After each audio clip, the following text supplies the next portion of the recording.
মহাবিপদে কংগ্রেস, কালঘাম ছুটছে রাহুল গান্ধী থেকে শুরু করে মল্লিকার্জুন খাড়গে, কংগ্রেসের সব শীর্ষ নেতৃত্বের।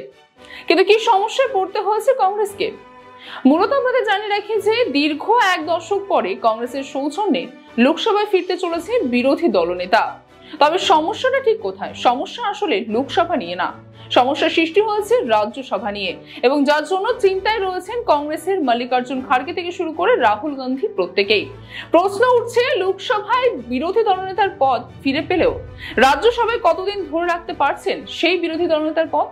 আমরা জানি যে রাজ্যসভায় 245টি আসনের মধ্যে 10% আসন অর্থাৎ 25টি সাংসদ থাকলে তারা বিরোধী দলনেতার পদ পান। যেমনটি মল্লিকার্জুন খাড়গে, তিনি রাজ্যসভার বিরোধী দলনেতার পদে রয়েছেন।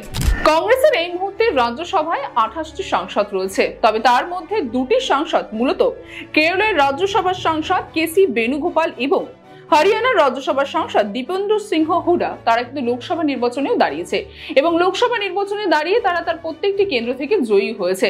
তবে যদি লোকসভায় তারা সেই সাংসদতা গ্রহণ করেন, তাহলে রাজ্যসভার সাংসদ পদ তাদের ছাড়তে হবে, অর্থাৎ 28টি থেকে চলে আসবে 26টি সাংসদ।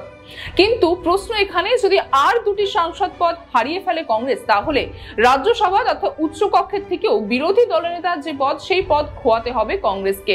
জানিয়ে ইতিমধ্যেই কিন্তু চিন্তায় রয়েছে কংগ্রেসের প্রত্যেকটি নেতাবৃন্দরা।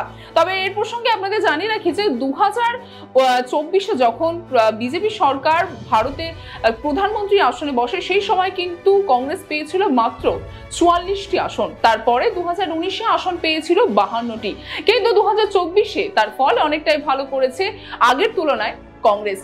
মূলত বলতে পারেন 99টি আসন পেয়েছে কংগ্রেস, এবং সেই 99টি আসন পেয়ে কিন্তু এবার লোকসভায় বিরোধী দলনেতার যে পদ, সেই পদ ফিরে পেতে চলেছে কংগ্রেস। মূলত আমরা জানি যে লোকসভায় মোট আসনের থেকে 10% আসন, অর্থাৎ যেই 55টি আসন যদি কোনো দল বা রাজনৈতিক দলের সাংসদ থাকে, তাহলে তারা বিরোধী দলনেতার পদ পায়। এবং সেই জায়গায় দাঁড়িয়ে 2024-এ লোকসভা নির্বাচনে কংগ্রেস 99টি আসন পেয়েছে, এবং 99টি আসন পেয়ে ইতিমধ্যেই তারা বিরোধী দলনেতার পদ পেয়ে গেছে। এবং ইতিমধ্যে কংগ্রেসের যে কংগ্রেস ওয়ার্কিং কমিটি রয়েছে, সেই কমিটির তরফ থেকে কিন্তু ইতিমধ্যে রাহুল গান্ধীকে বিরোধী দলনেতা হিসেবে তার নাম ইতিমধ্যে নথিভুক্ত করা আছে বা প্রস্তাব করা হয়েছে। তবে এখনো পর্যন্ত এই বিষয়ে স্পষ্ট কোনো বার্তা পাওয়া যায়নি যে বিরোধী দলনেতার মুখ হয়ে কে দাঁড়াচ্ছে লোকসভায়। তবে এখন দেখার বিষয়, লোকসভা নির্বাচনে যেমন বিরোধী দলনেতার পদ পাচ্ছেন, অন্যদিকে রাজ্যসভায় ইতিমধ্যেই তারা বিরোধী দলনেতার পদে রয়েছেন। কিন্তু কতদিন পর্যন্ত সেই পদ তারা ধরে রাখতে পারবে, সেদিকে নজর থাকবে আমাদেরও।